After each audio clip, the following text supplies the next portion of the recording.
I had to figure out curricula because, I was in love with buying curriculum. I had a little bit of a curriculum addiction there at first.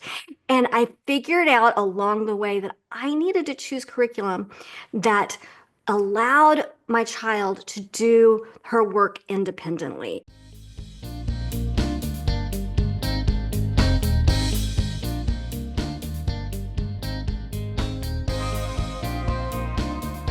Welcome to the show called Let's Talk Homeschool, brought to you by Apologia Educational Ministries. This is the show where we talk about everything homeschooling, the who, what, when, where, why, and how. We want to affirm and encourage you in the decision to homeschool, challenge and inspire you to take it to new heights, and celebrate everything you get to experience along the way in this adventure of a lifetime. Today, I'm your host, Davis Carman, and I have a special guest, Jeannie Fulbright. Okay, Jeannie, let's talk homeschool. All right. Glad to be here. Thanks for having me. Oh, yes, it's always great to talk with one of our beloved authors, author of the Young Explorer series, elementary K through 6 science, and we'll talk about that as we go. But today, what we want to do is we want to talk a little bit about homeschooling young kids and some of the experiences you had with your own family.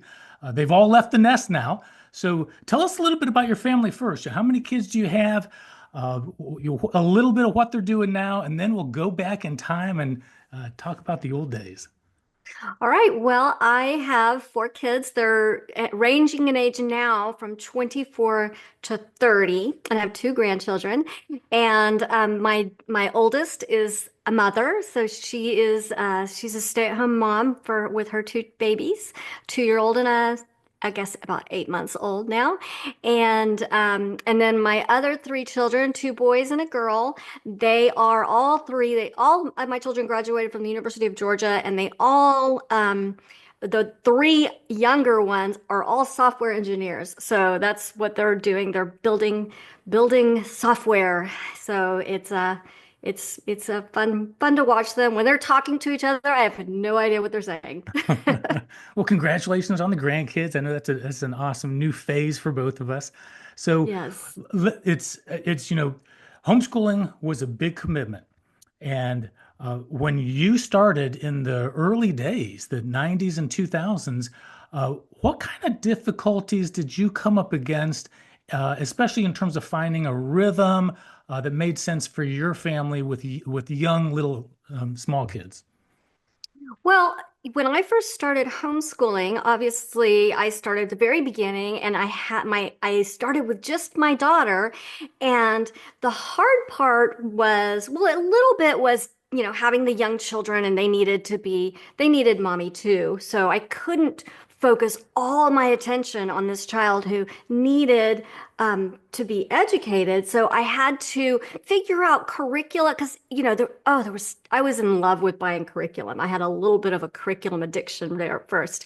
And I figured out along the way that I needed to choose curriculum that allowed my child to do her work independently. And so that was kind of I would say the biggest hurdle is when I was trying to figure out what curriculum to choose. It needed to be stuff that she could do, or if we weren't going to be doing it together as a family, when I brought the other kids along, that if it was something that it was on her level, that she needed to be able to accomplish it on her own. She needed to be able to read the instructions. Once she learned to read, she needed to read to learn. She needed to read the instructions on her own, and also be able to check whether she got the answers. If there was a teacher's manual, she needed to look and make sure she got the answers correct. I didn't feel like, I felt like imparting to her ownership of her education and giving her the opportunity to correct her answers, to look whether she got it right or not, was an important part of not only just handing over independence, but giving me a little bit of my sanity back. Right. Well, there's no doubt that in homeschooling, one of our hopes and goals is that our kids will indeed become independent learners. And that can start young. Sometimes it can be the transition to junior high. Certainly by the time they get to high school, that's part of what we want to see happen. So were there any subjects that you tended to do together as a whole family with all the kids in one sitting?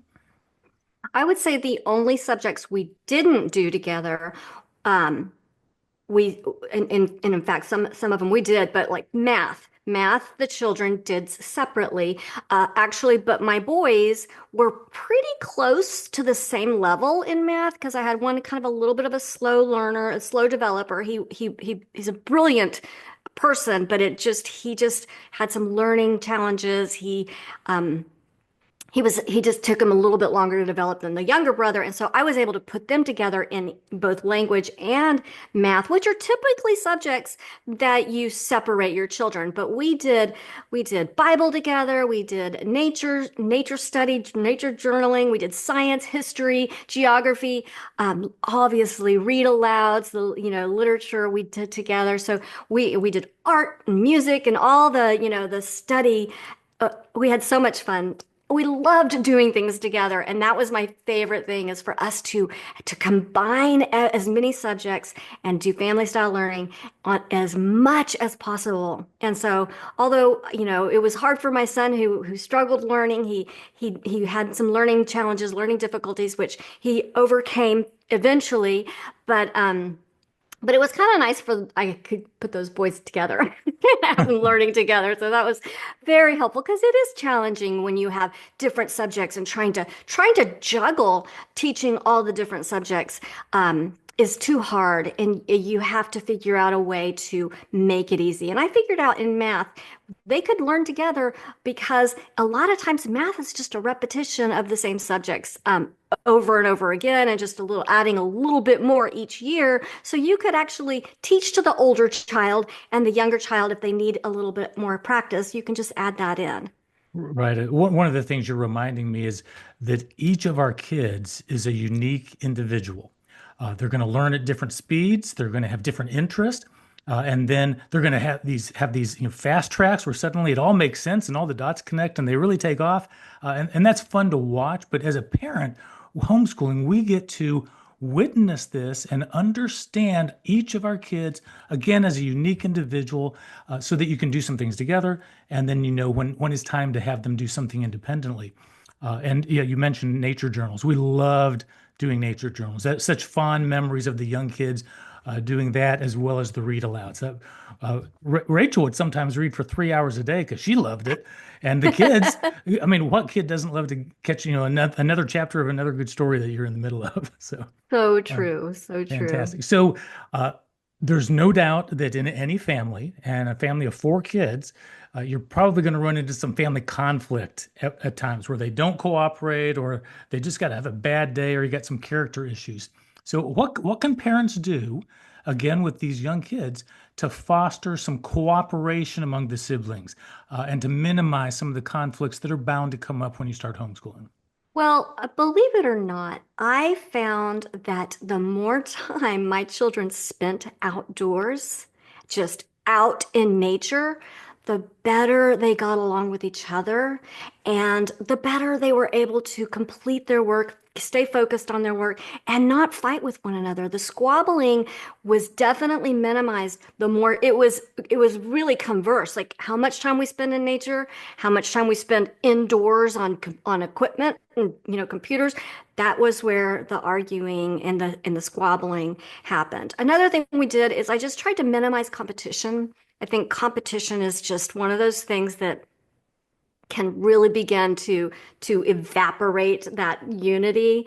And so I just minimized it as much as possible. When I had the family, I had schedules. I originally put the schedules on a whiteboard, and they would just go down and check off what they needed to get done. But I found that the boys were in competition with each other to see who could get done quicker, and their work was very it was not good workmanship. Everything was done hurry and improperly. So I had, just as much as possible, minimize competition in the activities they do.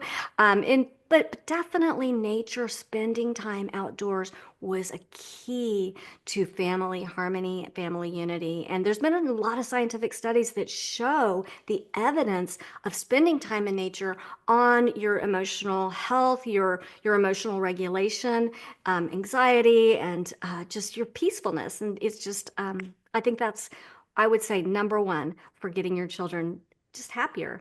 I'll say amen to that. We have a wraparound porch, and when things got tense in our house, we would send the kids and say, do 10 laps around the house. Oh, I And if that love it. wasn't enough, just go outside to the playground, to the swing set, to the creek. And like you say, just explore creation outdoors. So Hmm. that actually segues very nicely to one of the next questions I wanted to ask you. And that is the series that you've written, the Young Explorer series, are all titled Exploring Creation with Astronomy, Botany, Zoology, the Human Body, Chemistry, Physics. And so we want to explore creation by way of these subjects. We want to explore creation outdoors, as you said. But tell us a little bit about the vision you had years back in writing this series, because you're now working on the second editions. So lots of time has gone by. There's been new discoveries, new understandings. For instance, I'll just say I love astronomy, and your second edition totally inspired me to where I'm looking through the telescope and watching the stars and studying astronomy at a small scale pretty regularly because of your second edition of astronomy. But go back and tell us the big vision you had and how you have been seeing it realized over the decades that it's been out. Well, I would say the number one thing that struck me when I was trying to teach my children science was I was going to the library as we do and bringing home library books, and they were just so full of evolution and billions of years and this big bang. And my children wanted to learn science, but it was completely embedded a with a like a brainwashing that was going on.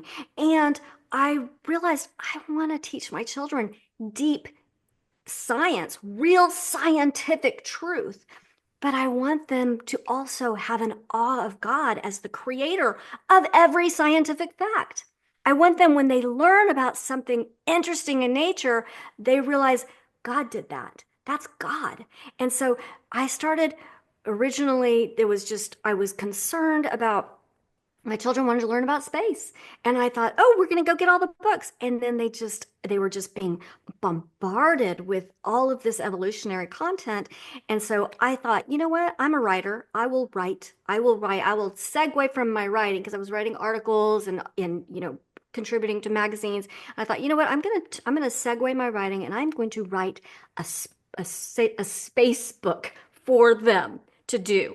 And back then it was, back in 2000, about 2001, and when I started writing it, and it was just a labor of love for the Lord. I wanted my children to love the Lord. I remember reading a book by Elizabeth Elliot, and she talked about how her mother had imparted a love for the Lord to her through nature. And she would show her a flower, and she'd say, look at how God made all of this, the petals so sparkly. It looks like it's diamonds and it's glittering. That God did that for you because he loves you. And she just thought, oh, I want to know the Lord. I want to know this Lord who did all of this for me. And that was what I wanted to do for my children. And like I say, that we went through all the books, the first editions back then, but some of my grandkids are using the second editions now, and I I love that. personally have just really loved the second edition of astronomy, even though that's the first one you did with the second editions, and you're working on some now. So tell us a little bit about what you're working on right now in terms of a second edition. So we are finishing up Zoology 3, and it's really fun. We've got some really fun activities in there that are, I think it's just going to bring Zoology 3 to life. And I'm really, really enjoying getting a chance to just add all the new information that we've learned, and just the new science and the data out there, and just adding that in, as well as just the beautiful images, the pictures. These new editions are just so aesthetically just beautiful, and so I'm just really enjoying doing that right now. And so we're almost done, and that's going to be published this spring. Fantastic. So we started the conversation talking about doing some things independently, doing some things as a family. With the Young Explorer Science series, what do you recommend in terms of is it compatible to do as a whole family? There's obviously activities, but what about the reading, and how would you recommend that families look at how to go through these books, specifically with the family dynamics that could happen? So I've seen families do it a lot of different ways, but I highly recommend for mom, because mom needs a break, to get the audiobooks, because the audiobooks, then mom can sit with the children and listen along, and then you just pause the audiobook to do the little activity, whatever it is, the try this activities, and they can do them together. All the activities are designed to be done together as a family. The notebooking, each child has their own notebook, and all the children, your kindergartner can do the notebook at her level or his level, and then your sixth grader obviously is going to write more and add more and be a little more detailed, but they're both doing the same thing, and that brings family unity. That makes the kindergartner feel like her school is just as important as the sixth grader school, and it just brings, I think it just really builds really special family memories. My children have such great memories of the projects and experiments that we did together. And reading, learning alongside your children is one of the best parts of science. Again, I would agree. I've been recently cleaning out my attic, and what have I found up there? Several Zoology 2 projects, several astronomy projects that my kids did from way back when that you just can't get rid of because I as a know. homeschooling family, it really is something that you did together, and the keepsakes and the projects mean something more. Yes, the those family times are sweet memories indeed.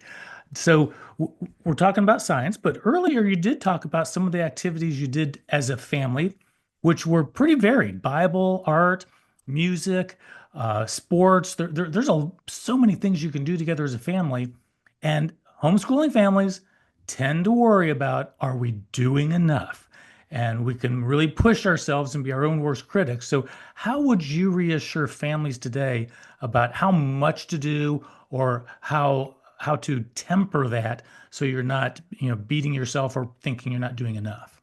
Yeah, I think we see all of the curriculum and all of the subjects and all of the things that we want to tackle, and we think it all has to be done right away, and it also has to be done this week and this month and this season, and we forget that this is a journey, and it is a long journey, and we need to slow down and be at peace, because I think that the ha coming into your homeschool with a spirit of peacefulness is more important than all the accomplishments. And we need to recognize that the modern education system, what they created and what they have put together for institutional schools, it was never designed to give you the kind of education that prepares you for the life that God has chosen for you. That the uniqueness of your life, your education should also be unique because you are unique. God has a specific purpose and design and plan for each individual child, and we should tailor their education to support and bolster their unique gifts and talents, and not focus in on the things that perhaps they were not designed to be great at. They weren't designed to be excellent in every area of education. They were designed to be excellent in the things that God calls them to.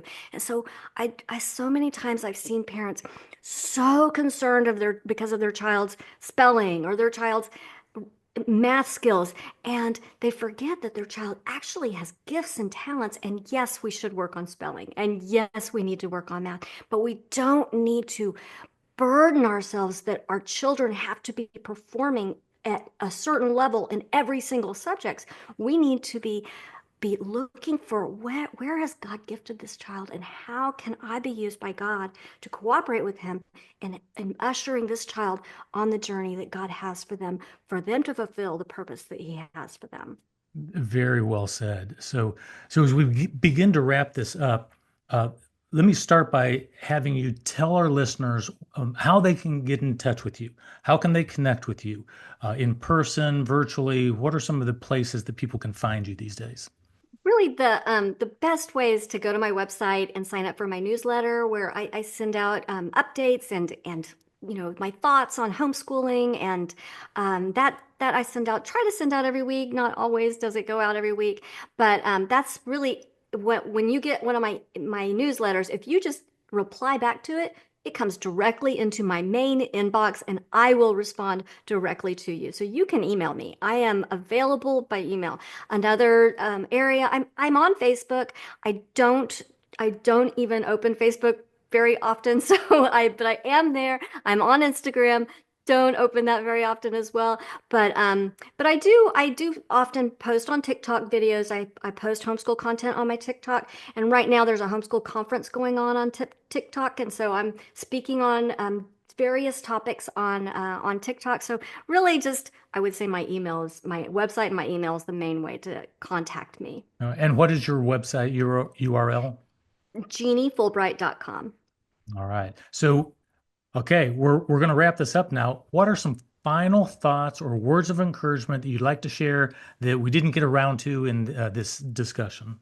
Well, that's a great question. I would say, my heart is for you to have joy and peace, and remember that homeschooling is it's more about the building the character of your family and your children's hearts, their heart for the Lord, and it's not about academic performance, because God is going to fill any gap that you think you have. He will fill it because he has a plan and purpose for them, and he'll make sure they're prepared for everything they need to fulfill that purpose. But our job is to create the memories and the moments that are meaningful and that will give your children a sense of of belonging to your family. And that's a lifelong skill. That's a lifelong gift to give them. And it's more important than any academic thing you accomplish.